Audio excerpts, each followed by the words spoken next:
consentimiento, acuerdo unánime de los partícipes y también de la colectividad. ¿Por qué digo de la colectividad? Porque en algunos supuestos, en asuntos no contenciosos sobre todo, la ley demanda que el notario haga publicaciones. Quiere decir que la colectividad también tiene que estar de acuerdo con el trámite que el notario está pretendiendo. Entonces, el consentimiento no solamente implica a las partes contratantes, también a la colectividad en general, sobre todo en los asuntos no contenciosos. No está de más decir que si en algún momento del trámite le viene algún tipo de, digamos, reclamo o algún tipo de disconformidad con el texto del documento, el notario tiene que suspender lo actuado y no puede continuar. Hay un decálogo del notario, ¿no?, aprobado por aclamación en el año 1948, por si acaso. Eso, digamos, es importante tenerlo en cuenta. No lo vamos a estudiar, digamos, detenidamente, pero por ejemplo, una de las aclamaciones y propuestas del decálogo indica: abstente si la más leve duda opaca la transparencia de tu actuación. Miren ustedes, abstente si la más leve duda opaca la transparencia de tu actuación. Quiere decir que en caso de duda el notario no puede continuar. Quizás el abogado sí, y es una diferencia, un profesional de otro, porque el abogado se debe a su cliente, el abogado defiende la causa, aun cuando ésta puede estar equivocada, ¿no? Él puede contarle algún sustento para poder continuar. En cambio el notario no. Cuando advierte una duda en los partícipes respecto de la facción de un documento, no puede continuar, porque su decálogo así lo exige, aparte de las normas éticas, códigos de ética del notariado peruano, que eso sí lo vamos a analizar. Entonces, fundamental el consentimiento, el notario tiene que contar con ello en todo momento y favorecer las oposiciones cuando éstas se presenten, ¿no? Si hace una publicación de un asunto no contencioso y aparece un opositor del trámite, el notario tiene que analizar muy seriamente dicha oposición. No solamente yo me debo a mi cliente y continúo, no. Es más, en la gran mayoría de casos, la ley le demanda al notario no continuar. Tiene que suspender el actuado, deriva al juez, el efecto simplemente suspende el actuado, comunica al colegio de notarios, comunica, en este caso al registro público y al usuario, y termina el trámite. Eso lo vamos a ver por cada caso en particular, asuntos no contenciosos, ¿cómo se llama? En los cuales hay una oposición, el notario tiene que de alguna manera seguir el camino que la ley indica. En la mayoría de casos no continúa. Salvo casos contados que lo vamos a ir viendo, por ejemplo, ¿no?, cuando ahora esta novísima ley que modifica la ley de asuntos no contenciosos, que permite al notario, por ejemplo, calificar si la oposición, si la oposición no es contundente y no se, digamos, apoya en una prueba causal objetiva, como una partida de nacimiento, el notario desecha la oposición y continúa el trámite, porque la ley así lo permite. Pero en la generalidad de casos, el notario frente a una oposición debe suspender los actuados y no continuar. ¿Ya? Consentimiento es muy importante, acá podría haber una examen tranquilamente. Unidad de actos. Esto también ya lo vimos en la clase, pero estoy rememorando lo que ya hemos tratado. Implica que la facción de un documento, un instrumento notarial, inicia y concluye sin intervalo de tiempo, más que obviamente el propio de la instrumentalización, es decir, de la escritura, de elaborarla, de hacerla. No pueden haber lapsos de tiempo como, por ejemplo, una necesidad fisiológica, o de repente quiero almorzar, o un momentito, vamos a suspender, y me encuentro cansado, ayer he estado en una reunión, vamos a suspender un momento, no regreso en una hora para que continúe usted. Eso no está permitido. La unidad de acto implica que el documento inicia y culmina sin intervalo de tiempo alguno. Salvo, y esta es la excepción importante tener en cuenta para un examen, caso fortuito, fuerza mayor. Es decir, eventos de la naturaleza que no son, digamos, que no son una causal justificatoria, digamos, para que el notario, en este caso, se permita continuar.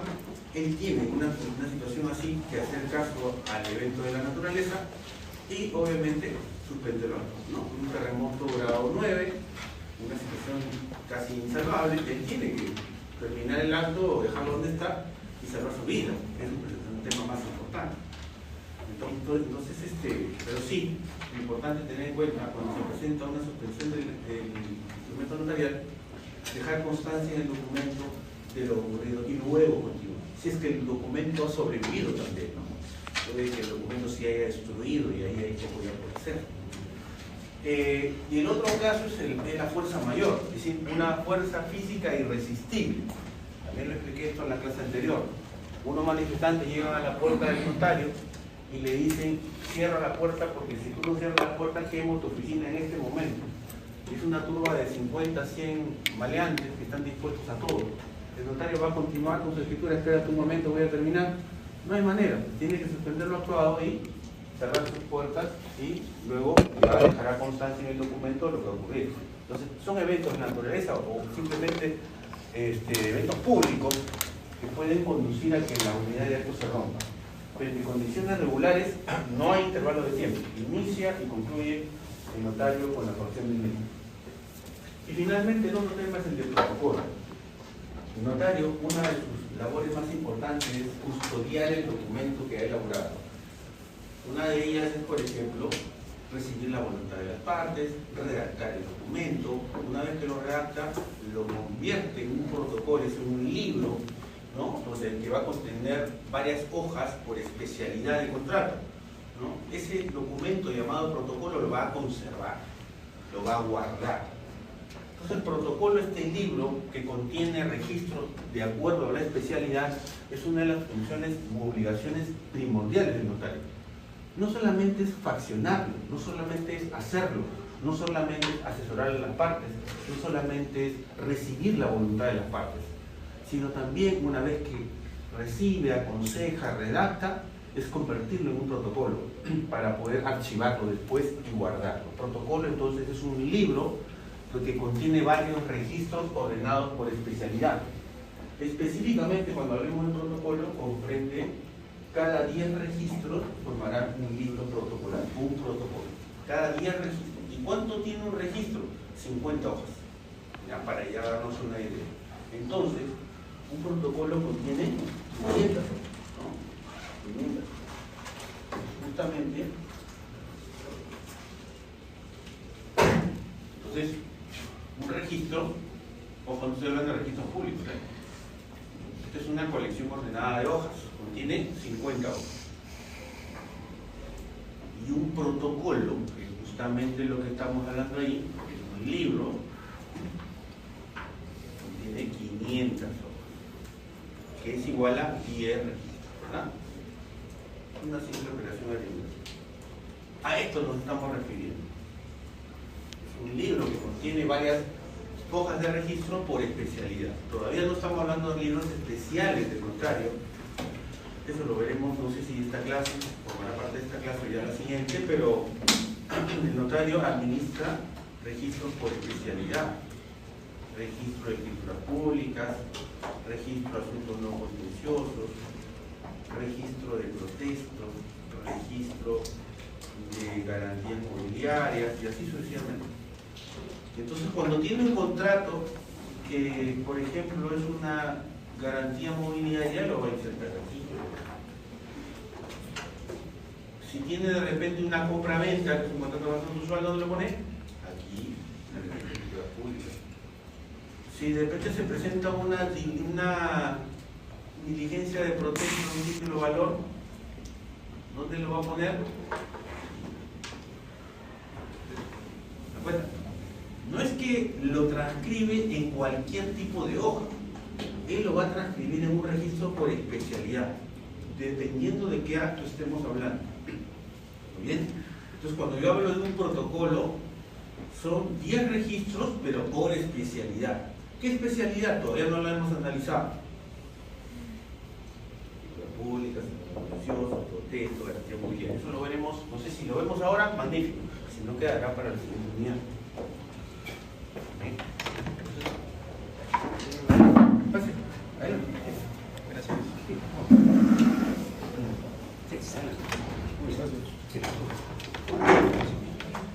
Entonces, ¿y qué pasa con ese libro una vez que ya lo tiene confeccionado, que lo ha diseñado? Eso lo hace la imprenta. Una vez que ya lo tiene diseñado, lo tiene que conservar. Lo custodia hasta el día que cesen la función. ¿Cuándo cesa? No se sabe. O el día que renuncia, el día que lo destruyen, o el día que muere. ese día conserva estos libros llamados protocolos, en la labor de conservación. Plasma acá porque este libro él lo va a publicar, lo va a guardar en anaqueles especiales. Recuerdo una vez había visitado un notario que acá en esta ciudad ya ha fallecido, y él me quiso presentar con mucha ceremonia su archivo, donde él guardaba, donde cobijaba sus protocolos. Y me dijo: un momentito, llamó a su secretaria, tráeme la llave, le voy a mostrar al doctor nuestro archivo notarial que estaba ahí nomás, ¿no? Abrió una bóveda grandaza con una puerta gigante, pase, doctor, tiene una bóveda de metal, ¿no? Donde él había comprado esa bóveda al banco de crédito, aquí en Chimbote. Doctor Honorato Campos, que es fallecido hace como 10 años, yo recién entraba a la función, y me dijo: así se conserva un archivo. Nadie lo hace de esa manera, obviamente, era una cosa algo excesiva, pero vamos a la magnitud del hecho. Lo mínimo que debe hacer un notario con sus registros, con este protocolo, es guardarlo por lo menos en su oficina, que es lo que hago yo. Yo lo tengo un anaquel especial, en mi propia oficina, pues ya, ahí no entra el personal. Salvo cuando yo lo autorice, cuando yo estoy ahí, a ver, saca, quiero ver el libro, saca, esa es parte de la labor de conservación.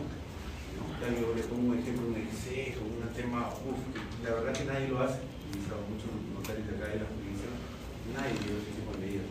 Pero sí, recuerdo que me dio oportunidad y se imaginaban qué dolor tenía, ¿no? Porque eso no lo puede evitar, el papel ya de 50, 60 años, pues es un tema que yo pretendía tenía que entrar con mascarilla. ¿No? En un ratito yo sufro de rinitis, tuve que salir al minuto, pero pude ver rápidamente cómo estaba todo por dentro. Era prácticamente un mini departamento, como esta casa, como este salón, prácticamente, pero grande, bastante grande. Un hotel que tenía 60 años de oficina en ese momento. Muy bien, entonces la labor protocolar es libros, un tomo grande que elabora por cada 50 hojas, que hace un registro, 10 registros por especialidad. Muy bien, protocolo. Una pregunta, es lo mismo en la casa de la escuela. Una pregunta, claro. Con respecto al traslado de protocolo al archivo general de la nación, ¿solo por supuesto la de función se da o existen otras causales, en este caso de función electoral? Claro, en cualquier caso de cese. El notario cesa por muerte, destitución o renuncia. En cualquiera de esos presupuestos, el notario cesa, sigue el procedimiento que explicamos en la clase anterior. No hay que me lo traigas a colación para que no vino, etc. ¿No? Este tema, porque el archivo, una vez que queda, el protocolo forma parte del archivo, junto con las minutas y otros documentos que todavía no hemos hablado mucho. Ese archivo va a parar finalmente a manos del archivo regional, que forma parte del archivo general de la nación. Ello después de un paso transitorio por otro notario, ¿no? Designado por el colegio de notarios correspondiente. Eso lo expliqué también en la clase anterior, ¿no? Entonces la compañera pregunta si el destino de ese archivo que va al archivo general de la nación va a ser siempre el mismo, sea que el cese fuera por muerte, sea por destitución, o sea por, en este caso, renuncia voluntaria. La respuesta es la misma. En cualquier caso de cese, el destino es el mismo. En principio va temporalmente por 2 años a otro notario de la jurisdicción que decida el colegio de notarios correspondiente a solicitud del notario cesado, en caso que viva, o de los familiares, en caso de que haya fallecido, ¿no? Eso lo digo como un ejemplo que puse en la clase anterior, ¿no? Luego de esos 2 años pasa a manos del Archivo General de la Nación y debe recoger los documentos de donde está el notario. No es que el notario lo lleve, el archivo regional es el que tiene que recoger, y para eso sí se demora bastante tiempo. Si bien es cierto, la ley le dice 2 años, puede pasar 4, 5, 10 años y no lo hace, pero ya no es una responsabilidad del notario. Bueno, ¿cuál es el criterio como para que solamente se resguarde 2 años? ¿Por qué no sigue la protección por más años y solamente por 2 años? Sí. Si me hablas de criterio, tendría que analizar un poco por qué los legisladores le han impuesto ese tiempo. Una circunstancia, de repente, que habría que analizarla de otras perspectivas, ¿no? Porque en esos 2 años, el notario administrador del archivo puede, respecto a esos documentos, emitir los traslados que considere pertinentes. Y claro, como podría el legislador haber considerado también que vayan directo al archivo de la nación, ¿para qué al otro notario administrador?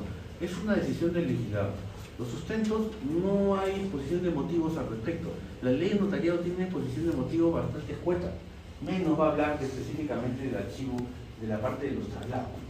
La exposición de motivos de la ley 1049, que es una ley que se da en un contexto bastante, digamos, especial, que era para atraer la inversión. Ese es el contexto de la ley 1049, que facultaron al Ejecutivo para legislar bajo el espectro de favorecer la inversión extranjera. ¿Qué tiene que ver una ley notarial con la inversión extranjera? La verdad, muy poco, es imaginar. Entonces, la exposición de motivos de la ley notarial es muy hojita. Y el tema de administrador, eso no trata absolutamente nada. Entonces, ¿cuál es la decisión? ¿Por qué el legislador tomó esa decisión? No les podría clarificar en realidad por qué. Pero me parece que es interesante, sí, que esté un tiempo, si me preguntan con una opinión personal, yo creo que no está mal la idea. Es más, pienso que debería ser más tiempo. Porque en esos 2 años, yo le digo como por experiencia propia, porque administro todavía un archivo de un notario pesado, muchas veces hay determinados temas que tienen que ver con el archivo de notario anterior, cesado, que no han quedado concluidos. Y si se van al archivo general, se van a distancia, porque en esta zona al menos no tenemos, se van a Huaraz. El asunto es que el archivo no es tan expeditivo como lo es el notario, tampoco conocen mucho del tema notarial.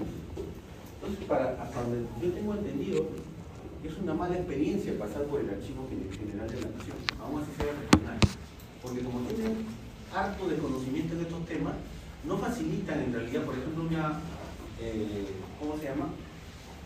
Digamos, al usuario firmar una escritura que dejó pendiente de firma. No facilitan al usuario reemplazar la firma del notario. ¿Por qué? Porque de repente eso puede ocurrir en la práctica. Imaginémonos que un archivo, una persona llega a un notario con otro contratante con la finalidad de hacer un contrato, firman la minuta, le entregan el documento al notario, hacen la escritura, y el día que van a firmar la escritura, uno de ellos no llega porque estuvo de viaje. Y el otro sí va a firmar, pero el contrato no se completa, no se puede pedir ninguna copia mientras no firmen las dos partes. Entonces, ¿qué pasa? Muere el notario en esas circunstancias. El registro lo firmó solo uno, no los dos. Frente a ese suceso, un notario administrador sí podría completar esa firma.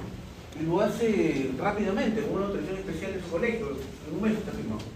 Le permite que el otro firme y el notario administrador firma esa escritura, como si fuera el notario que vio esa causa. En cambio, si usted se va al archivo a hacer eso, le va a pasar 1 año, 2 años, y no lo van a hacer, porque desconocen el trámite notarial. Entonces hay una serie de temas ahí, como le digo, que están temas prácticos, que yo pienso que en realidad debería más bien extenderse la administración al notario que maneja el archivo. Tal vez 4 años, porque en ese lapso de tiempo pasan cosas, sobre todo de regularización. Hay muchos detalles ahí que están pendientes por algo, por la firma del propio notario, algo le queda, y entonces ese tiempo justamente es para terminar de subsanar cosas que las personas dejaron pendientes. Entonces yo pienso que más bien se debería extender, tal vez 4 años podría ser un tema ya interesante, porque a partir de 4 años de pienso ya no hay muchas cosas por hacer, es un archivo que ya está, como dice, muerto. En cambio, en el lapso de 1 o 2 años todavía hay muchas cosas por hacer, que si pasan al archivo general, ahí la va a hacer el usuario, pero con mucho más tiempo. En cambio, un notario es más expeditivo, porque conoce el procedimiento, lo va a hacer más rápido, más ágil en la regularización. Pero, sea cual sea el caso, es decisión del legislador. Así estamos más o menos planteando. 2 años a un notario administrador, luego tendrían que pasar al Archivo General de la Nación de recoger procesos. Vamos al siguiente tema. Vamos a sistemas notariales. Hemos visto ya la clase anterior, igual ya rememoraba algunas cosas. Sistemas notariales. Hay un grupo que le va a tocar este tema, por ejemplo, ¿no? Sistemas notariales. Para el grupo que le toca este tema, va a tener que ampliar, porque aquí solamente se van a tratar los dos más importantes que hay en el mundo: el latino y el español.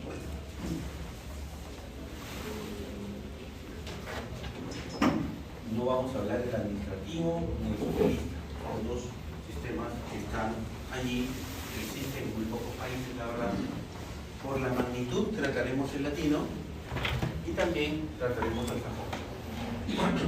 Muy bien. Los sistemas notariales que establecen preceptos, pues, básicamente. Preceptos, conceptos importantes que debe seguir un determinado país cuando se adhiera a ese sistema. Una vez que el país escoge adherirse a este sistema, tiene que cumplir determinados preceptos. Entonces, para poder continuar siendo parte de ese sistema notarial, debes cumplir con esos preceptos en tu sistema jurídico. En el Perú están, vamos a ver que sí. Todos los preceptos jurídicos que goza, que dirime el sistema notarial latino, lo cumple el Perú. De una u otra manera, pero lo cumple. Vamos a ir analizando algunos de ellos. Este sistema latino es predominante en el mundo. Hay casi 100 países ya actualmente adscritos, 98 específicamente, ¿no?, que forman parte de, así que es mayoritario, ¿no? Mayoritario.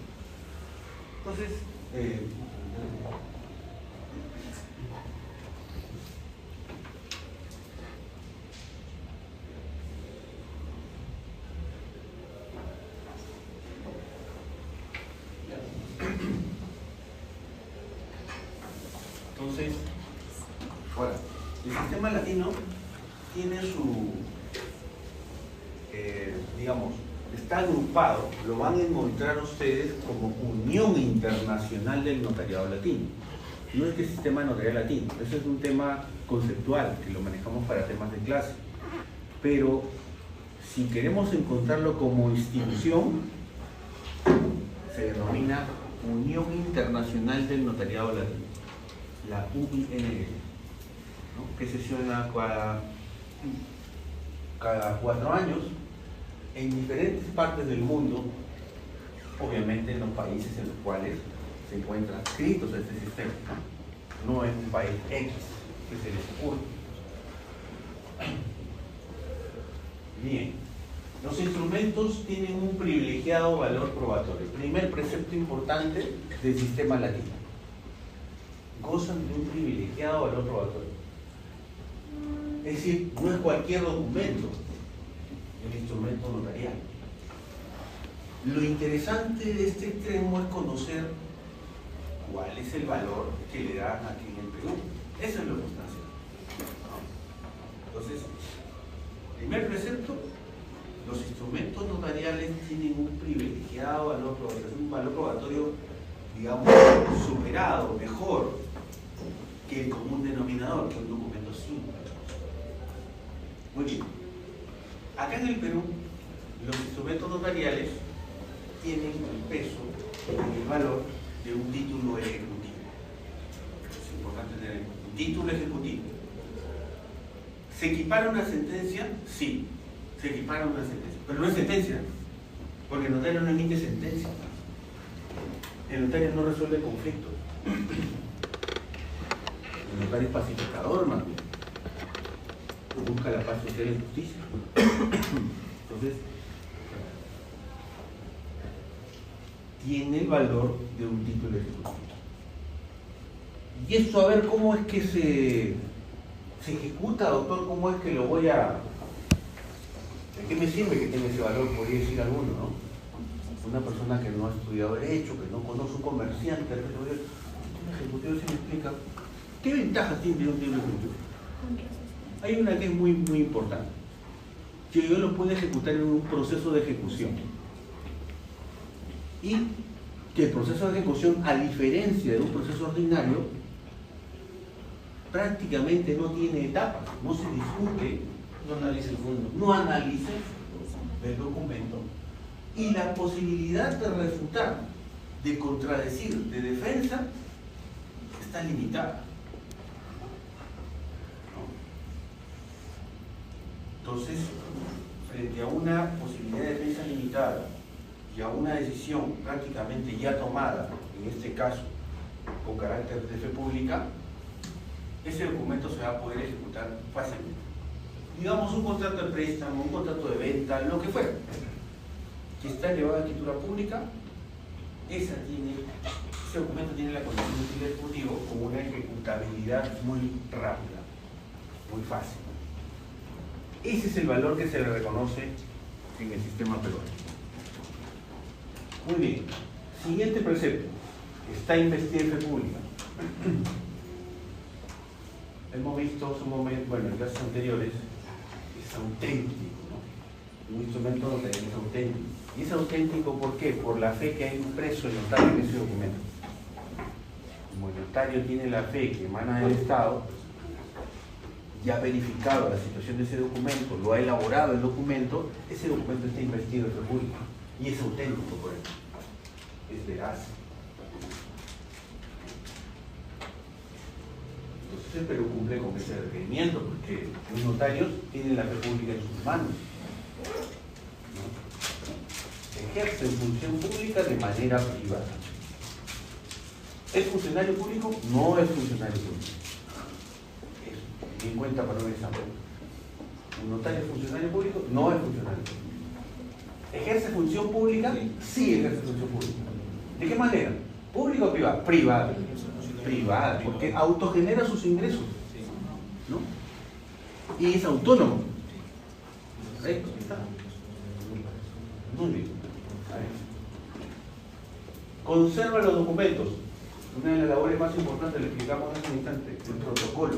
Los guarda ordenadamente, los convierte en libros. Y una vez que se encuentran en libros, los conserva de la mejor manera para que perduren. El instrumento notarial está hecho para perdurar, para vivir en el tiempo. Claro, ya obviamente ahora con los temas tecnológicos, las firmas electrónicas y tantas cosas que van apareciendo, pareciera que esto con el tiempo pudiera, digamos, conllevar a la extinción del documento escrito, ¿no? Pareciera, en un futuro muy lejano todavía, ¿no? Digo muy lejano por las bondades que trae conservarlo. Porque el tema de la conservación es un tema fundamental para los documentos electrónicos, sobre todo. Uno podría decir que está encriptado, está guardado con clave, está... Sí, pero a pesar de eso es vulnerable. Es vulnerable. Están los famosos hackers. Vulneran todo. Y entonces este tema de la conservación siempre, si se da, al menos hasta ahora, quizás en algún momento se le ocurre a un genio del internet crear algo que sea completamente impenetrable. Profesor, ¿usted en su experiencia alguna vez ha sufrido algún tipo de circunstancia que atente contra los documentos quizás? Porque obviamente es atentar contra el documento el hecho de hackearlo, pero en el aspecto físico, ¿le ha pasado alguna experiencia en la que se haya vulnerado el documento a pesar de que esté resguardado? No personalmente, pero sí he tenido conocimiento de un notario que tuvo un problema así, porque ya les dije, Claro, mi personal que es la experiencia personal, porque no. digamos, autoridad aquí en el colegio por muchos años. Y siendo fiscal, se presentó una circunstancia interesante con un notario de aquí, que fue noticia pública,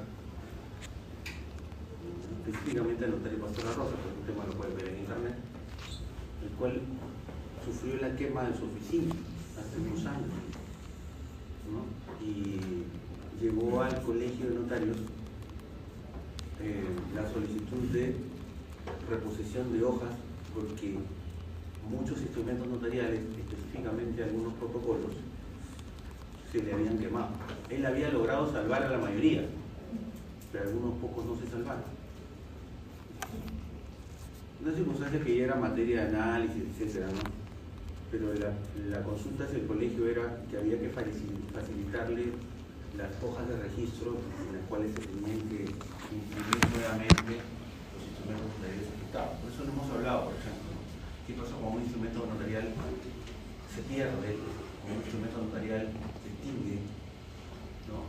Sea por una circunstancia ajena al notario, ¿no? O por un hurto, un robo, ingresan en la noche a la oficina, roban determinados protocolos y ya por mucho puede ser, ¿no? Ahí viene el tema de la reposición del instrumento notarial, y eso está en la ley notarial.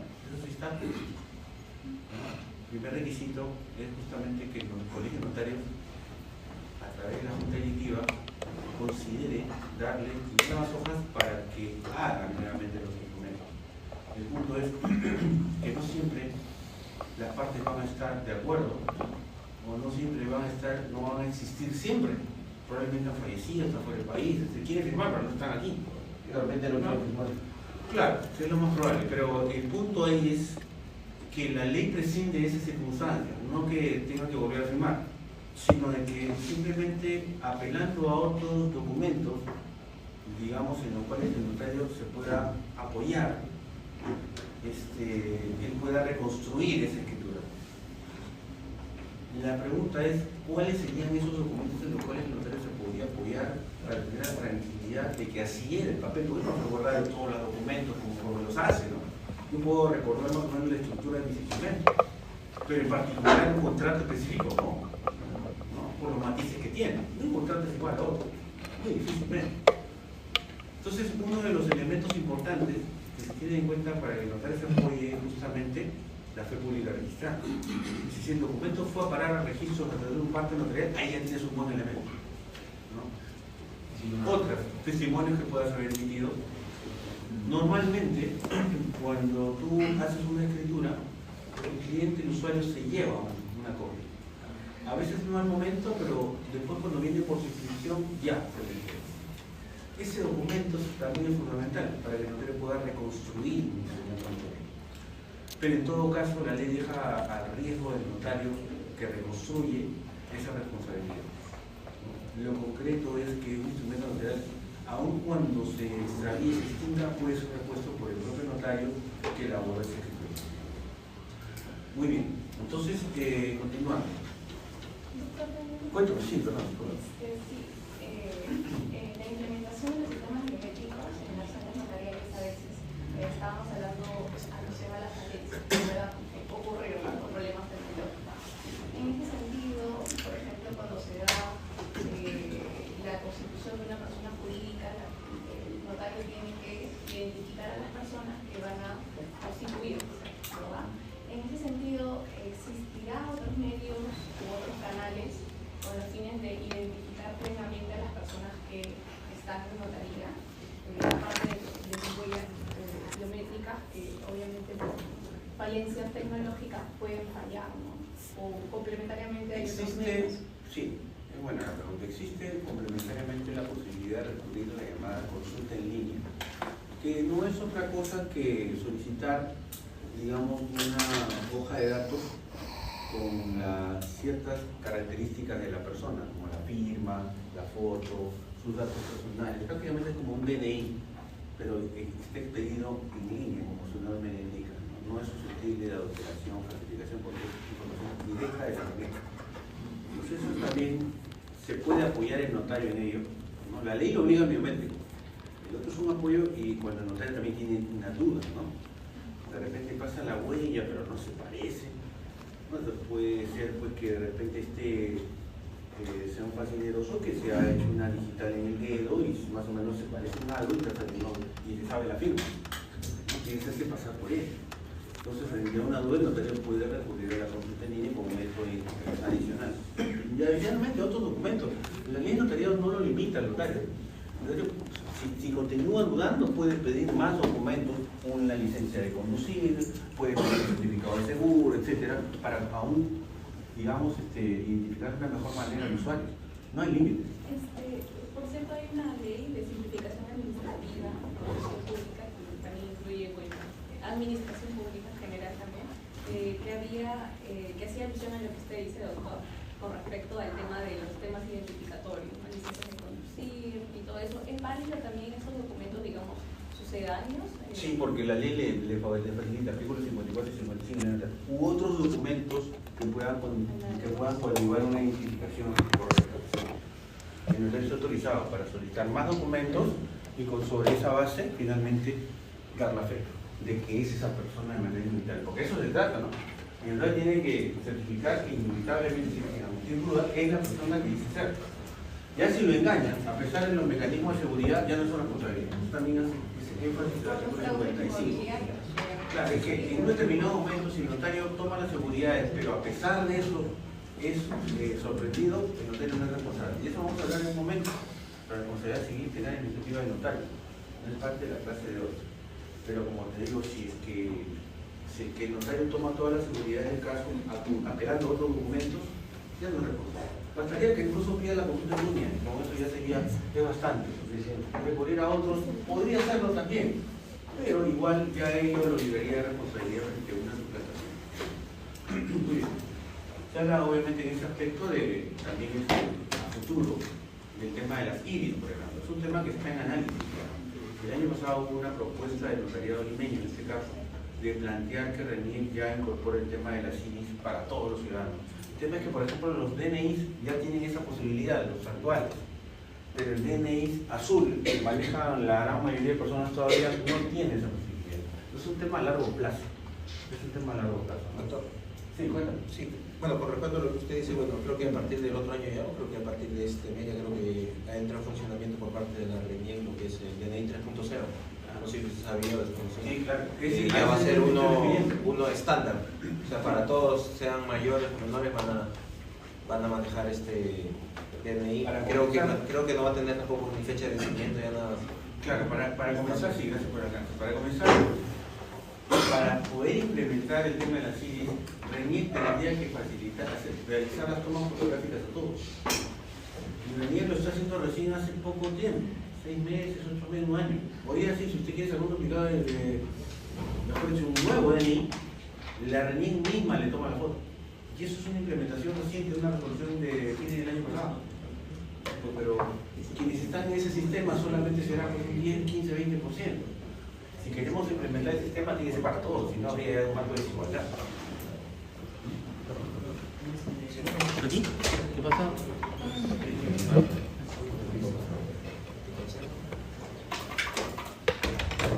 Los temas de clase fundamentales. Muy bien, entonces, siguiente punto. Pide copia a los interesados. Este tema lo vamos a ver más adelante también, cuando hablemos de los traslados instrumentales. Los traslados instrumentales precisamente son copias que el notario pide a los interesados. Lo que pasa es que tienen, digamos, diversa facción, ¿no? Por ahora no quisiera comentar demasiado porque lo puedo confundir. Eso, hay un capítulo específico en mis láminas que lo trataremos seguramente ya para la siguiente unidad, así como vamos. Pero acá lo sustancial es que el notario en el Perú sí pide copia a los interesados, ¿no? Llamados boletas, partes, testimonio y también la copia simple. Entonces la ley sí le impone al notario la obligación de pedir copias a los solicitantes. Es más, tal es así que la ley le exige al notario manifestar el contenido de sus documentos. Esto implica que no puede negar que ha extendido una escritura. Imaginemos que yo voy a un notario y le digo, ¿sabes qué, doctor? Yo quiero una copia de esta escritura. No tengo esa escritura. Pero usted la ha extendido, acá está un testimonio antiguo que usted pidió hace 10 años. No, se me extravió. Esa situación sería pasible de una queja de ese notario. Porque el notario no puede negar la existencia de un documento que él ha emitido. Entonces tiene la obligación no solamente de pedirme las copias, sino de decirme que efectivamente sí lo tengo. ¿Qué decía respecto a ese documento? Bueno, deseo leerlo. Deseo darle una mirada porque no quiero saber si lo he firmado, no recuerdo. Hace 10 años, doctor. Quiero estar seguro. Yo firmo papeles todos los días. Soy empresario, hago 3 contratos por día y necesito ver si firmé esa escritura hace 10 años. ¿Me puede permitir la escritura? No puedo. Un ratito. Libro de reclamaciones para comenzar, colegio notario, queja y todo. Y eso sustentado.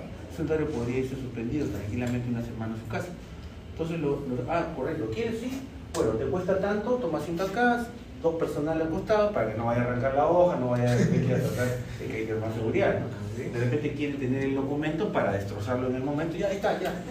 ¿No? La persona le devuelve el libro con las 3 hojas menos, donde estaba su contrato. Quiere desaparecerlo. Entonces siempre, a menos de mi vida, ¿no? La mayoría de notarios hacen lo mismo, ¿no?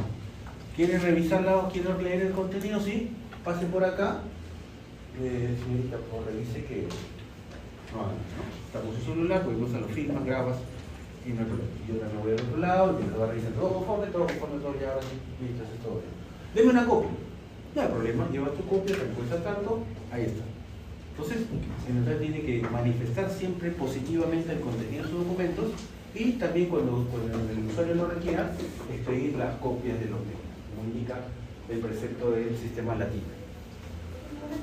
Cuéntame. Esto también se extiende a un tercero y en el caso de, por ejemplo, si este tercero tiene que acreditar su interés para obra, sea económico, patrimonial, digamos que se incluye también a los terceros.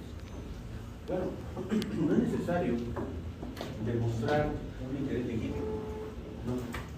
Al notario puede ir un usuario, de repente que no forma parte del contrato, o de repente simplemente porque desea pues tener una copia de ese documento para un trámite X. No hay que justificar nada, ni tampoco acreditar simplemente un interés, nada por el estilo. No. La consulta de los documentos es libre, más lo puede revisar cualquier persona. La manifestación, la exposición del documento lo puede ver cualquier persona, previo pago de la honorario correspondiente y sujeto a las condiciones que ponga el notario. No es que me lo pongan acá, no. Usted va a pasar un ambiente, se le pide para el día de mañana, a tal hora lo puede revisar. 10, 15, 20 minutos, hay un ambiente al interior de la oficina. No es que haya recepción, no. Pasa adentro, se le habilita un espacio específico, con un control, una persona al costado, revise todo lo que quiera. ¿Y cuáles serían las consecuencias para el que lo daña tanto como para el que lo daña? ¿Para el que lo daña en qué circunstancias? ¿Cuando está leyendo el documento? O con intención, que lo hace de ley.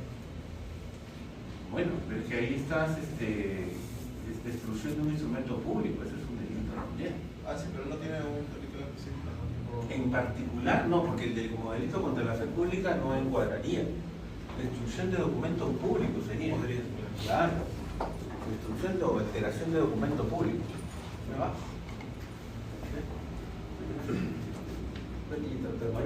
Ahí, no, usted no. ¿Mío? Sí.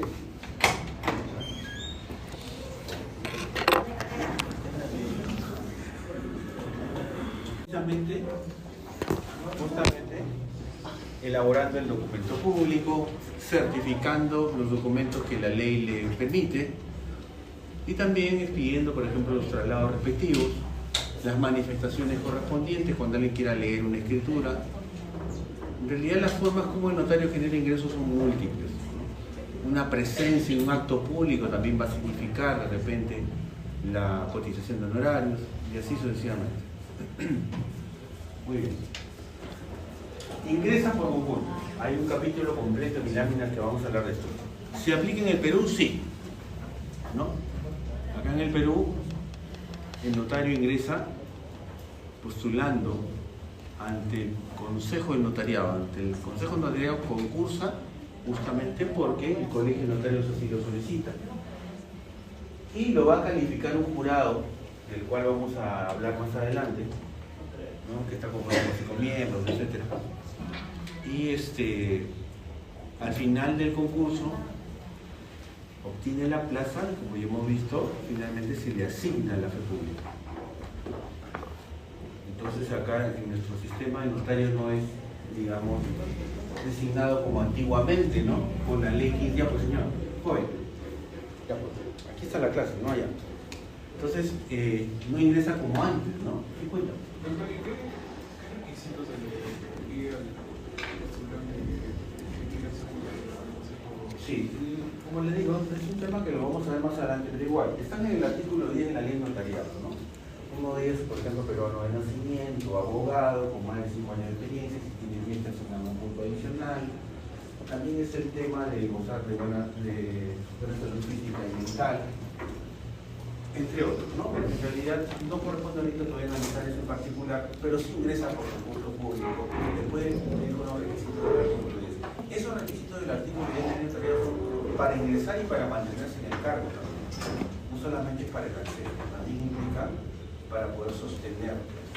Si pierdes alguna de las cualidades, implica también posible causal de destitución, ¿no? Entonces, ingresa por concurso. El concurso son requisitos de orden, ¿cómo se llama? Aprobar la etapa curricular, la etapa del examen escrito y finalmente el examen oral. Hoy en día se le ha sumado una nueva etapa, de la cual vamos a hablar como digo su oportunidad, que tiene que ver con el examen psicológico tomado por una entidad certificadora designada por el Consejo de Notariado, ¿no? Hasta hace poco era la Universidad de Piura, pero han decidido ya que esta universidad no tome, y probablemente para este año, ya no hay concurso ahorita, por ejemplo, abierto en este momento, quizás salgan de acá a fin de año, el próximo año, probablemente cambien de universidad. Y eso vamos a hablar conmigo más adelante, no quiero anticiparlo demasiado, solamente lo fundamental es que ingresa por concursos aquí en nuestro país. Un concurso de varias etapas, 3 específicamente en particular, y una calificación que se maneja a través del examen psicológico. Muy bien. Está sujeto a régimen disciplinario de responsabilidad. De eso vamos a hablar un poco. ¿Ya? ¿De qué manera? Entonces, el notario en nuestro país se maneja con una responsabilidad tripartita. Eso lo hemos conversado ya en clases anteriores. Y esa responsabilidad implica temas civiles, administrativos y penales. Entonces, al tener ese tipo de responsabilidad implica que el notario puede ser de alguna manera fijado en cualquiera de estas esferas, ¿no? El notario, por ejemplo, podría ser susceptible de una indemnización por daños producto de una responsabilidad civil contractual o extracontractual. Contractual la tendría con su cliente, al cual es un mal servicio, y extracontractual contra cualquier persona a la cual ese documento le pueda afectar. Entonces, si esto es pues una cuestión bastante amplia, si se dan cuenta, no solamente comprende a la persona que otorga un poder, por ejemplo. De repente esa persona que le da un poder a un tercero, ¿no? Quizás consigne en el documento ciertas atribuciones que no desea que ejecute el apoderado. Y el notario, de manera imprudente, llamémoslo así, consigne esas facultades en el documento y a partir de ahí el apoderado se aprovecha de eso. Eso podría implicar no solamente que el usuario queje al notario administrativamente, sino que en la vida civil, como parte extracontractual en este caso, pueda finalmente obtener una reparación. Pero no solamente quedaría ahí, sino también un tercero al que se pueda haber afectado con esa transferencia fraudulenta, también podría iniciar contra el notario, ahí sí por vía de la responsabilidad civil extracontractual, ¿no? Acreditar el daño, acreditar la intención, en este caso justificar el nexo causal, y también en el caso del notario, obviamente, la conducta negligente, ¿no? Que tendría que probar.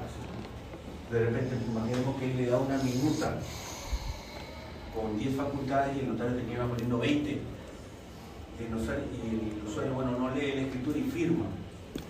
Entonces tienes una minuta, no solamente era limitado, no era para vender, ni para comprar, ni para darle garantía a sus bienes, y el otro sí lo puso.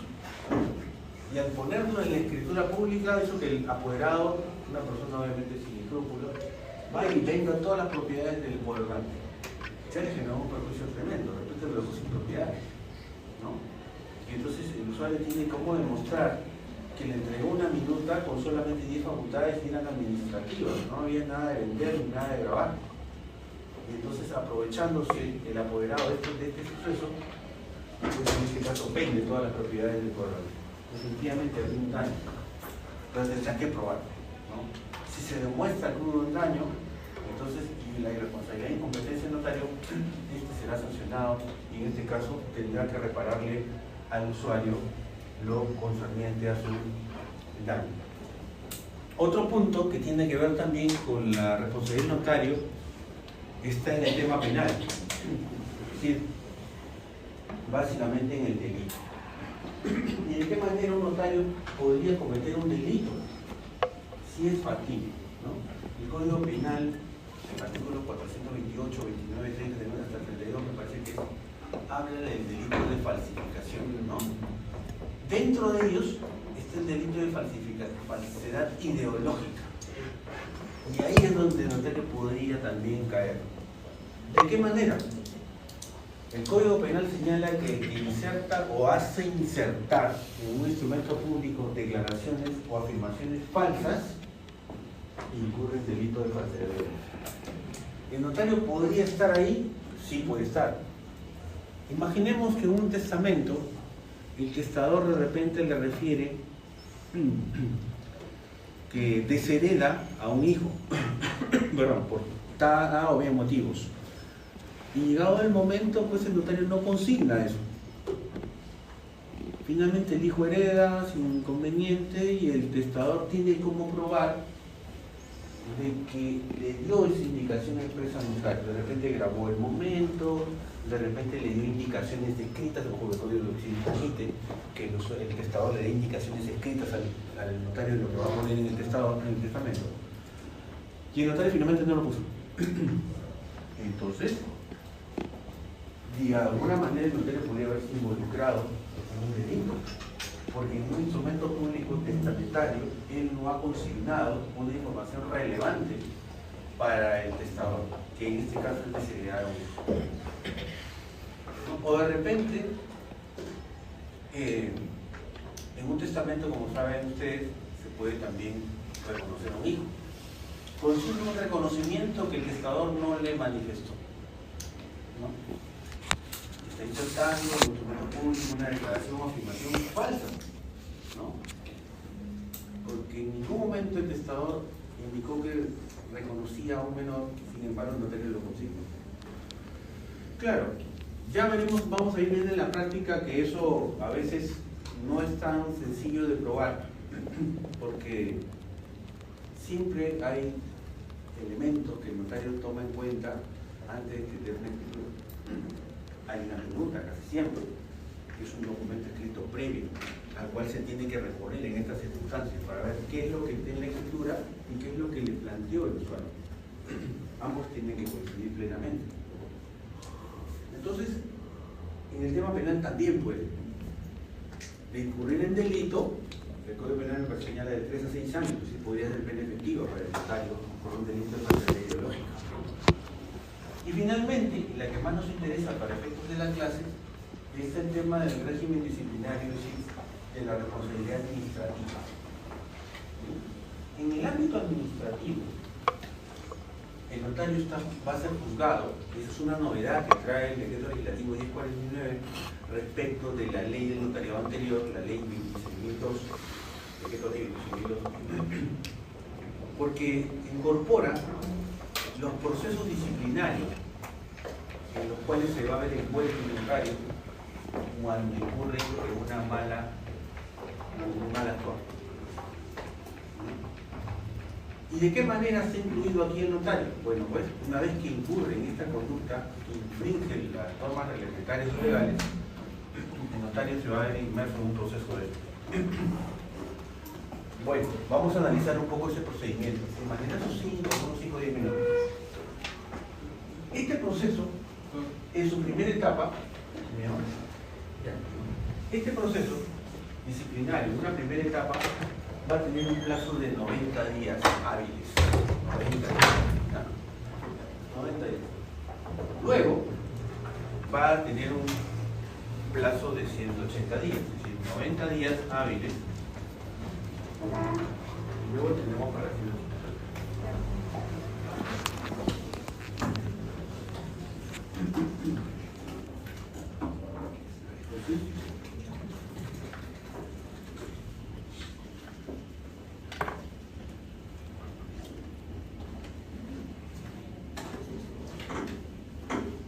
Entonces, una primera etapa, 90 días.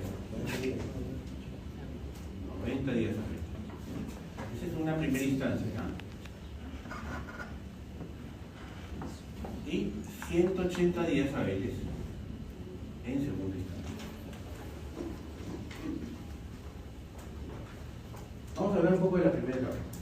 La primera etapa se puede iniciar de diversas maneras. Es decir, puede haber una denuncia de parte, que es lo más usual, ser un cliente insatisfecho, va y dice, bueno, el notario no me ha dado la copia que necesito, ¿no? Y eso no solamente está en el sistema latino, está en la ley de notariado también. Por ende, solicito que me otorgue la copia y yo estoy dispuesto a pagar lo que él me indica. Pero quiero la copia, y no me la quiere. Aquí está la solicitud y ahí está la carta donde me dice que no voy a entregar copia porque no, simplemente no le parece que yo no soy parte del proceso, etc. Muy bien, hago bien. La denuncia la puedo realizar directamente al Tribunal de Honor, como la puedo plantear también a la Junta Directiva del Colegio de Notarios correspondiente. O sea, no necesariamente la tengo que hacer al Tribunal de Honor, que es el órgano de juzgamiento. Tenemos órganos de juzgamiento. Miren ustedes, acá está el notario, acá está el Tribunal de Honor y acá está el Consejo de Notariado. Entonces, la denuncia la puedo presentar, llamada queja de este ámbito administrativo, la puedo presentar aquí o la puedo presentar también en este caso ante la Junta Directiva. Denuncia.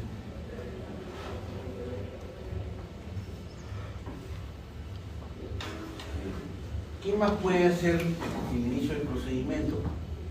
La Junta Directiva. Cuando toma conocimiento de un acto que transgrede el ordenamiento, también puede solicitar al Tribunal de Honor que habilite, en este caso, el procedimiento. Entonces, la denuncia de parte se puede también iniciar tal vez porque se trate de una denuncia que efectúa la Junta Directiva cuando toma conocimiento del acto transgresor del ordenamiento. Y en esos casos obviamente será el inicio del procedimiento. Entonces, ¿qué pasa? La Junta Directiva comunica al Tribunal de Honor la existencia de un vicio. Ha tomado conocimiento. Puede ser que haya una denuncia, sí puede hacer denuncia. Esta denuncia también podría presentarse aquí, de ser muy bien. Entonces, una vez que está la denuncia formulada, el Tribunal de Honor va a intervenir, que es el órgano de control dentro del Colegio de Notarios. Ojo, el Tribunal de Honor ¿quién lo conforma? Eso es importante tener en cuenta. 3 notarios. ¿De dónde? 3 notarios del mismo Colegio de Notarios. Acá estamos hablando a nivel Colegio de Notarios.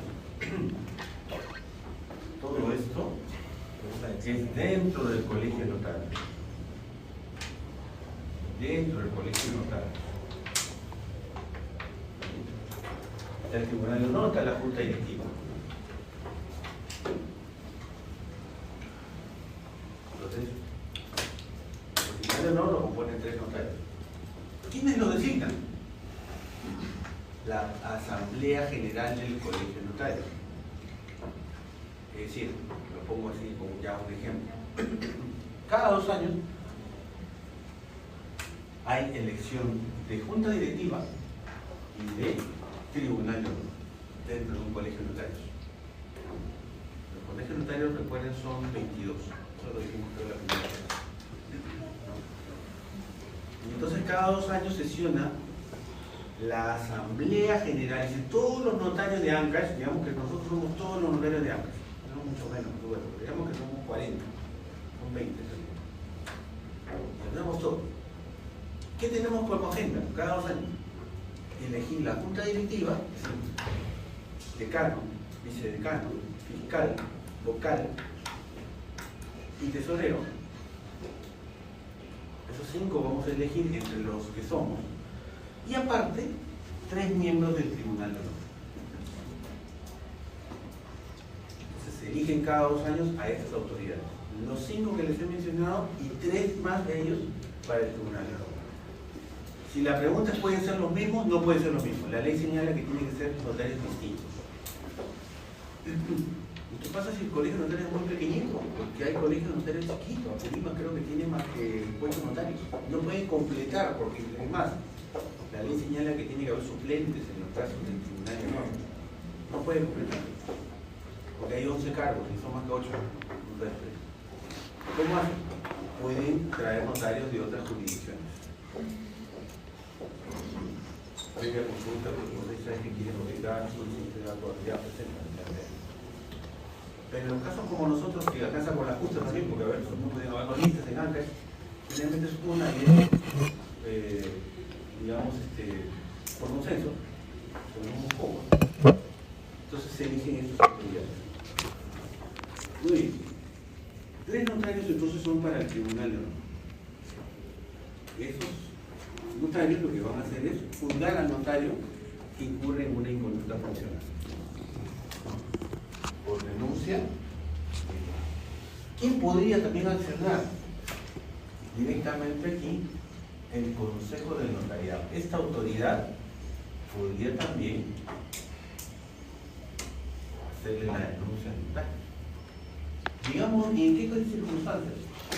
¿Cómo podría tomar conocimiento una autoridad nacional de que un notario infringido? Si es posible. Noticias públicas.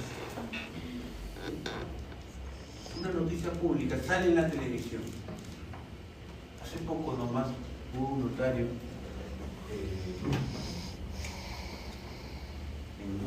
en Amarilis, específicamente cuando la noticia está en internet, que atropelló a una persona en Huánuco, estaba ella. Frente a esas noticias podía intervenir tranquilamente el Consejo Notariado y hacer la denuncia. Si la autoridad nacional revisa el video, queja directamente al Tribunal de Honor para que por lo menos lo suspendan unos 6 meses. No sé si destitución, pero por lo menos porque atropelló a alguien. O sea, no solamente hay que conducir en estado de ebriedad, que cual es una. ¿No? Pero atropelló a alguien, una señora. Claro, se hizo responsable y todo, ¿no? Respondió, ¿no? Pero no es el caso. ¿Cuándo está? Bueno, ya.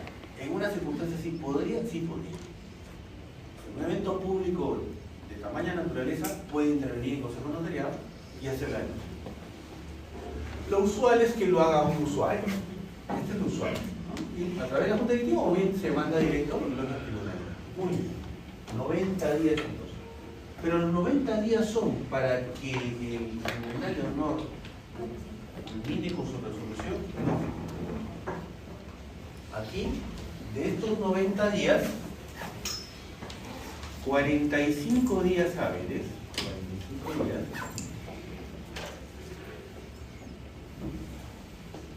son para que el fiscal de la Junta Directiva emita un dictamen.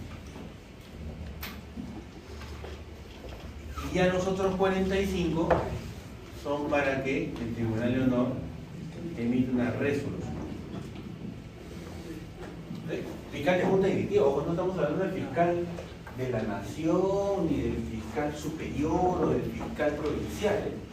No estamos dentro de la carrera pública, estamos siempre dentro de un ámbito privado, administrativo. Me refiero al fiscal de la Junta Directiva.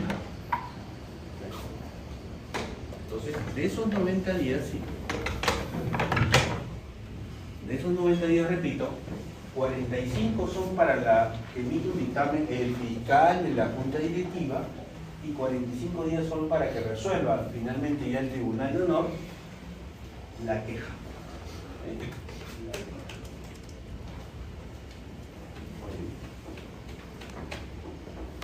¿Y de qué manera se le comunica al fiscal? Simple, cuando ingresa la denuncia se pone en conocimiento el fiscal de la Junta Directiva, repito, no es el fiscal ordinario que conocemos, el Ministerio Público, y él analiza el caso. Y lo usual que se hace se comunica al notario infractor para que exprese su posición. Y luego de eso se comunica a la otra parte para que se reafirme el contenido de su denuncia. Y finalmente sobre eso ya se dictamina. Muy bien. 45 son para el fiscal de la Junta Directiva, 45 son para el que resuelve el tribunal. Sí, cuéntame. En esa etapa, digamos, de la intervención del fiscal, ya se anunció, se da, digamos, el tema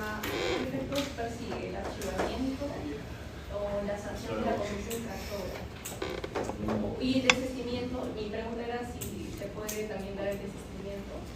Sí, es posible, claro. ¿Y en qué etapa, digamos? O a cargo de Claro, el desistimiento puede llegar en cualquier momento, antes de la emisión de la resolución. antes.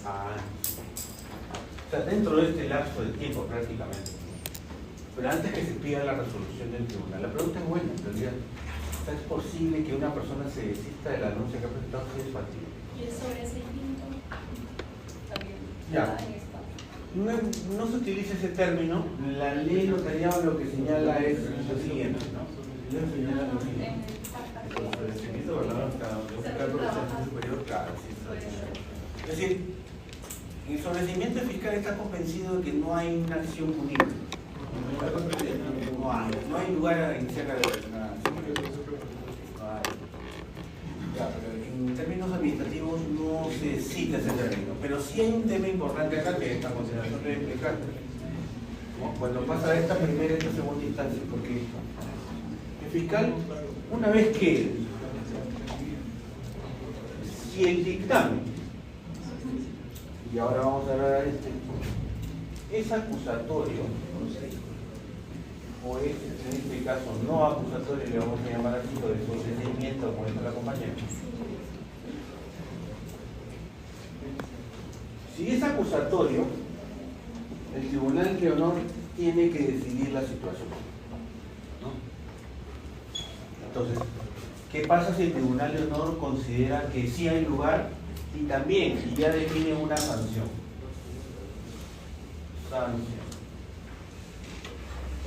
Bueno, si es acusatorio y este de acá también es sancionatorio, no hay problema. Check. Administrativamente culmina. Claro, el denunciante probablemente, si la sanción le parece muy pobre, puede apelar, y ahí viene la segunda instancia, esto que vamos a hablar a continuación. Pero quiero cerrar esa parte. ¿Qué pasa si es a la inversa? ¿Qué pasa si aquí acusa y acá es exculpatorio?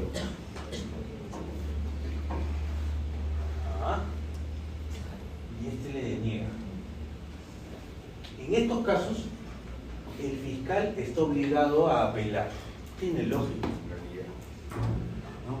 Él emite un pronunciamiento acusatorio y el Tribunal de Honor lo desliga de responsabilidad, lo exculpa, aplica el sobreseimiento. ¿Qué pasa ahí? Como es natural,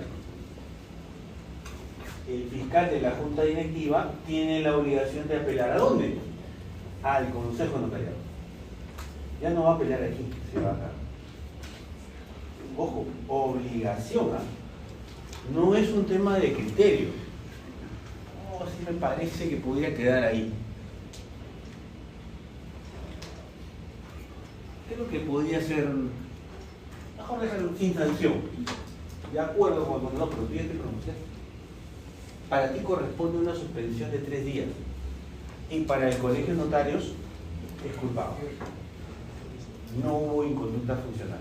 No. La ley dice, en estos supuestos que el dictamen es acusatorio y la sentencia final es inculpatoria, apelas obligatoriamente y tiene que irte a la segunda instancia y ahí se va a definir la situación del notario.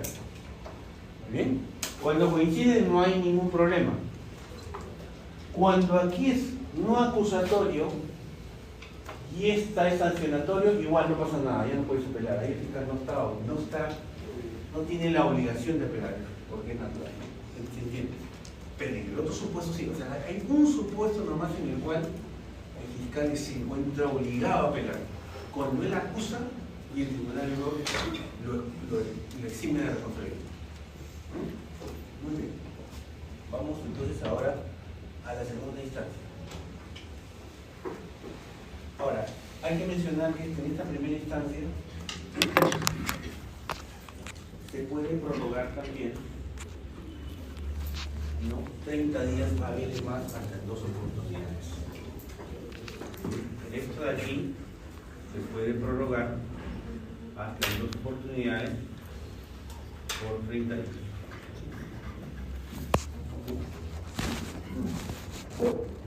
Claro.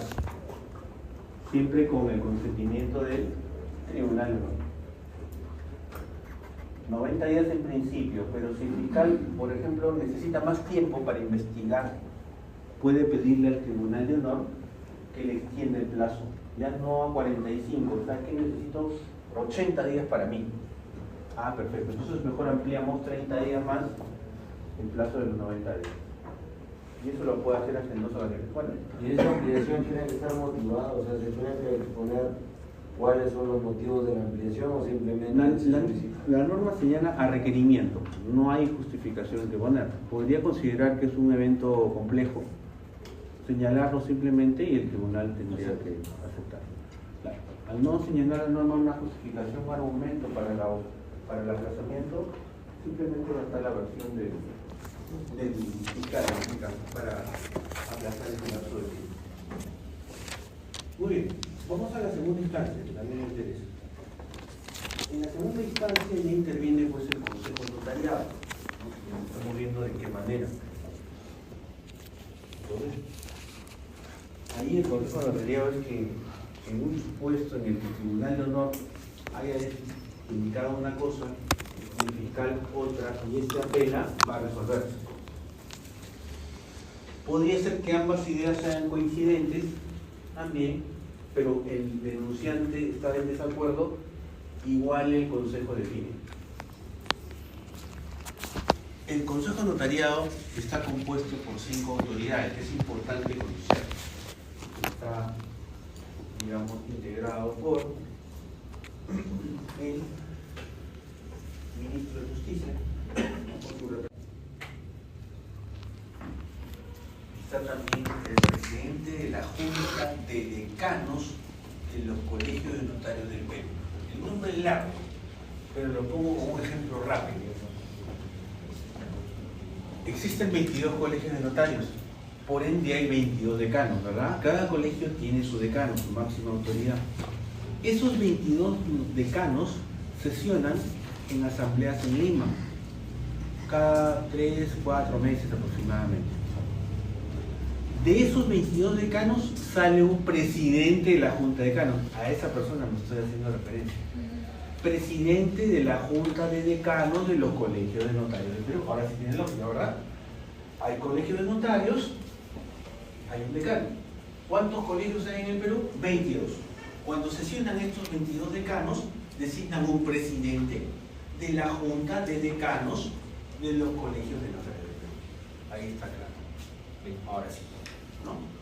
Que dicho sea de paso, por el imperio de la ley, el presidente de la Junta de Decanos es el decano del Colegio de Notarios con más miembros en la nación. Ya les estoy diciendo cuál es. Es el decano de Lima. Porque Lima tiene 147 notarios, me parece, 148. Y ninguno llega a esa cifra. Antes somos 21, Arequipa 34, Darío 37, o sea, nunca va a cambiar. O sea, la ley está ahí mal diseñada, porque eso debería ser democrático. En 22 decanos nos podemos acordar quién va a ser el jefe, quién va a ser el presidente. Porque eso así debería ser. No que la ley te diga el que tiene más miembros entra, porque ese decano que tiene más miembros no necesariamente tiene más méritos. Está demostrado que a nivel nacional no solamente Lima tiene los mejores notarios. Está demostrado. Arequipa tiene grandes notarios, ilustres notarios. Tenemos Trujillo, Marco Corcuera, es una eminencia para nosotros. No, Lima no tiene necesariamente los más destacados. Y ahí debe estar el más destacado. Entonces eso debe cambiar. Entonces entre los 22 democráticamente debemos escoger dónde esté mejor, quién es el mejor de nosotros. Pero la ley ha impuesto que sea Lima. ¿No? Y entonces el presidente de la Junta de Decanos es el notario de Lima. ¿Por qué? Por el hecho de tener más miembros, lo cual no me parece. Muy bien, esta persona ocupa un lugar en el Consejo de Notariado, el órgano de juzgamiento de los notarios máximo a nivel nacional. ¿Quién más está ahí? El decano del Colegio de Notarios de Lima. Ahora usted dice, ¿pero otra vez Lima? Sí. ¿Qué pasa? Lima designa un representante específico de su asamblea para que aparte del presidente forme parte del Consejo de Notariado. O sea, Lima tiene 2 cupos de ahí. 2 cupos en este órgano jugador a nivel nacional. El notariado de provincia no tiene. No tiene. Porque tampoco lo pueden remover al presidente de la Junta de Decanos porque está puesto por ley. En cambio, Lima sí tiene un representante aparte del presidente de la Junta de Decanos. Estas 5 personas forman parte del Consejo Notarial. Si se dan cuenta, hay 2 que son notarios, 3 que no lo son, 3 que son más bien antinotarios, ¿no? Entonces, en una situación así, que llega una queja hasta esas instancias, a veces algún colega no tal, ¿no? Y le ven cosas que a veces no deberían ver. Se han visto casos. Muy bien.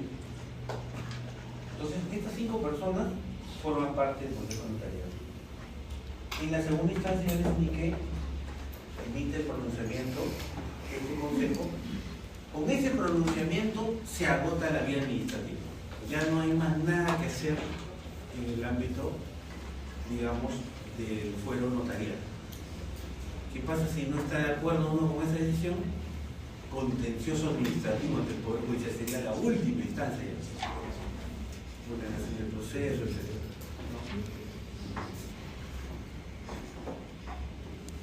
Ahora, ¿qué tipo de sanciones podría recibir un notario? Eso también es importante conocerlo. Las infracciones pueden ser de 3 categorías: leves, graves y muy graves. La ley de notariado, digamos, para cada uno de estos supuestos señala una serie de acciones que podría cometer el notario en las cuales se encuadra una a una, leves, graves y muy graves, ¿no? Ahora, cada tipo de sanción va a conllevar adicionalmente un tema económico. Es decir, no solamente el notario se va a llevar su sanción, sino también va a recibir un monto pecuniario que tiene que pagar. ¿Cuál es este? Para los casos de las infracciones leves, recibirá una multa no mayor a una UIT, 5.350. ¿Y qué implicará esto? Amonestación privada o amonestación pública. Es decir, una infracción leve, que podría ser, por ejemplo, se me ocurre, no emitir una boleta que sería un tema también funcional, también es una infracción leve. Ya. Esa no emisión de boletos es una infracción leve. ¿Qué podría implicar eso? Automáticamente la apertura de un proceso disciplinario y finalmente una amonestación, ya que tendría que definirla el tribunal de honor, si es amonestación privada o amonestación pública. Y un poquito de dinero también por sacarlo, ¿no? Medio UIT, porque la ley dice no más de una UIT. Se le puedo poner el 10%, 20% de la UIT, medio UIT. No va a comprobar. Finalmente, el tribunal de honor definirá si es amonestación privada o pública. ¿Cuál es la diferencia entre una y otra? Sí hay una diferencia. La amonestación pública se publica en el diario oficial. La amonestación privada queda en el fuero privado. Se cita en una asamblea general. Cuando nos reunimos todos, el decano tiene la obligación de decir, en este periodo de tiempo, entre el año pasado y hoy, se ha sancionado públicamente, de manera privada, a Juan Pérez. Se menciona en Asamblea General la existencia de la amonestación privada. En cambio, la amonestación pública se tiene que publicar necesariamente en el periódico oficial. Vamos a las que son un poco más fuertes. Entonces, infracción leve, repito, ¿qué genera? Bien amonestación privada, bien amonestación pública y una multa no mayor a una UIT. Infracciones graves, que son las que siguen. ¿Qué genera una infracción grave? Una suspensión que puede ir de de un día hasta un año. Es decir, se va a su casa del notario y tiene que cerrar la puerta, obligatoriamente. El tribunal de honor, de repente detectando que hay una infracción grave, que podría ser, por ejemplo, aperturar un oficio notarial en otra sede. Eso es una situación grave. Tener dos oficios notariales. El notario puede tener uno, no dos. Digamos que apertura uno, hay más allá, 2 o 3 cuadras que está el mercado, hay gente. Abre una oficina. Puede, una especie de sucursal.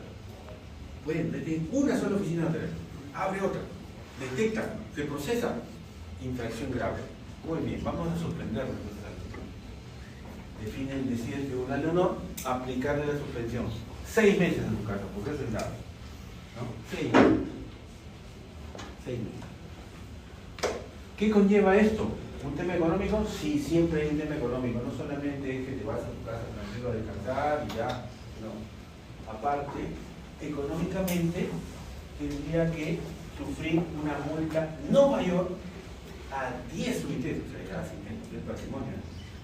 ¿Sí? No mayor de 53.500. Podría ser un intermedio para ese tema de lo que le estoy hablando. Por ejemplo, abrir una oficina en otro lugar podría implicar tranquilamente la 10 UITs. Algo bastante grave, 8 por lo menos que se podría poner. Y unos 6 meses de suspensión, porque es un tema que no debe ser. Muy bien. Doctor, ¿y otro tipo de infracción? Porque esa infracción ya la estábamos viendo. Eso es una grave. La que necesitamos es una grave. Claro, eso es muy grave, pero yo la veo. No, ahorita vamos a llegar a muy grave. Quiero cerrar el tema de la grave. Grave ya le puse el ejemplo. Ahora vamos a las muy graves. ¿No? Claro, vamos a las muy graves. El tema que les expuse hace un momento, hacer constar una declaración falsa en un instrumento público de ley con publicidad notaria, es muy grave. Es muy grave. O sea, el notario se puede ir preso y destituido. Y encima pagan una caución económica. ¿De cuánto? Entre 10 y 20 UITs. O sea, si le caen las 3, se podría ser copulativo, pero está en criterio del usuario. Si detecta y se prueba, se acredita en un proceso de que una falsedad ideológica flagrante que ha afectado severamente el patrimonio del denunciante, destitución, 20 UITs, 15 a 20 UITs, y encima podría haber pena privativa y libertad. La falsedad ideológica. Con el agravante es el imputante, el creador del documento, porque ese es agravante. Porque si la falsedad ideológica la comete un particular, entre dos particulares no hay agravante.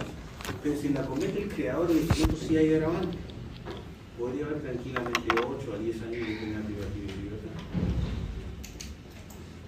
Entonces, leves, graves y muy graves, cada una con su respectiva sanción. Una vez que el Consejo Notariado y una resolución, esa ya no es susceptible de ser modificada administrativamente, pero sí es factible hacerlo en sede judicial a través de la acción condicional. Muy bien, eso es lo que le quería explicar de responsabilidad. Se aplica en nuestro país. Ojo, este sistema de responsabilidad que les he explicado, Consejo Notariado, Tribunal de Honor, es nuevo. No, nuevo estoy hablando después ya 17 años, ¿no? Ah, bueno, No está nuevo, ¿no? Pero, ¿por qué? Porque antiguamente, desde el 2000, del 92 hasta el 2008, se aplicaba un sistema completamente distinto. Así rápidamente, en 2 minutos. Quien juzgaba era la propia Asamblea General de Notarios y apelaba así al Consejo Notariado. Es decir, no había un tribunal de honor. ¿Cómo se resolvía todo? Llegaba la queja obligatoriamente ahí sí a la Junta Directiva del colegio, a los personajes que les he explicado, decano, vicedecano, etc. Llegaba la decanatura la queja. ¿No? ¿Qué pasaba? Automáticamente se llevaba a la Asamblea General. Y la Asamblea General de frente decidía disculparlo, sancionarlo, etc. Frente a esa decisión de la Asamblea, si el quejoso no le parecía, apelaba directo al Consejo Notariado. Y ahí terminaba la lucha. Es un proceso mucho más simple. Ahora hay una serie de matices que le dan otro carácter, ¿no? Y más posibilidades también al quejoso, está más tasado. Antiguamente no existía pues infracciones leves, graves y muy graves. Todo quedaba a criterio simplemente de la Asamblea General. Si consideraba lo que tenía en una, y si consideraba lo mandaba a su casa también en otras. ¿No? En cambio ahora está tasado. Tú haces esto, te corresponde esa sanción. Tú ya sabes lo que va a venir después. Si tú no viste un comprobante, esto va a ser, es una infracción leve. Si cometiste falsedad de lógica, cuídate porque esa puede ser restitución. Y así sucesivamente. Pues ahora está mucho mejor estructurado. Prácticamente cada acción tiene una reacción por parte del órgano competente. Antiguamente no estaba así. Todo estaba librado a la Asamblea General que, al no existir un tipo de infracción, decidía las sanciones que consideraba pertinentes. Una infracción siempre genera una sanción, ¿no? Pero antes, al no estar diagramadas las infracciones, la sanción podía venir de cualquier manera. Y simplemente si no estaba de acuerdo en qué cosa, lo apelaba al consultor notarial y se resolvió. Y se terminó. Ahora está bastante mejor. Muy bien. Terminando. Es profesional del derecho. En nuestro sistema, los notarios, todos actualmente, por supuesto, son profesionales del derecho. Igual, desde 2008 a la fecha. ¿No? Y más atrás también, perdón, del 92 a la fecha. ¿No? Porque el decreto de ley 26.002 ya establecía que tenía que ser profesional del derecho. Sin embargo, antes del 92 no necesariamente. La ley 1510 del año 1911 hasta 1992, ¿y cuántos años? Permitió que el notario con secundaria completa en la lectura, muy bien. Los de secundaria completa puedan ser notarios. Y 2 años de experiencia también. Nada más 2 años de experiencia en notarías. Y entonces ahí la lectura incluso se habla, ¿no? De que tenía poca preparación, ¿no? Un notariado en realidad bastante no práctico, Desorganizado también. así es, ¿no? Entonces eso se va corrigiendo con el tiempo. Sin embargo, hasta la fecha todavía hay notarios que sí, todavía hay notarios, no abogados, notarios que vienen de esa época. Mi vecino es uno de ellos, por ejemplo, en Caja. Y bueno, eso debe ir para mí, porque en la medida que él dice, yo estoy muy tranquilo. Entonces, ¿por qué? Porque justamente no tiene calificación. Sin embargo, hace escrituras, ¿no? Es un tema bastante importante en la notaría, pero hay una serie de asuntos que no hace. Muy bien. Y entonces, actualmente es un profesional del derecho, por lo menos abogado, a partir de ahí ahora se exigen una serie de estudios. ¿No? ¿Por qué? Porque gana el mejor. Entonces, una persona que recién egresa, que tiene el tiempo, digamos, de los años que la ley indica, por más que postule y tenga mucho conocimiento, no va a poder llegar al mínimo ¿cómo se llama?, de puntaje aprobatorio, porque ponen un mínimo de 14. Entonces, para poder llegar a 14, uno va a tener que tener maestría por lo menos, ¿no? Mínimo. Con 14, con maestría raspa los 14. Raspa nomás. Con 14 a veces no hace mucho, ¿no? Porque te enfrentas a uno que tiene doctorado, tiene maestría, de cada clase y todo, ya tiene 17 de currículum mínimo. Ya estás perdiendo 3 puntos, que son fundamentales tener una calificación, porque si ganas una plaza por décimas, tú ganas una plaza por 0.1, 0.2, 0.5, no vas a ganar por 2 puntos.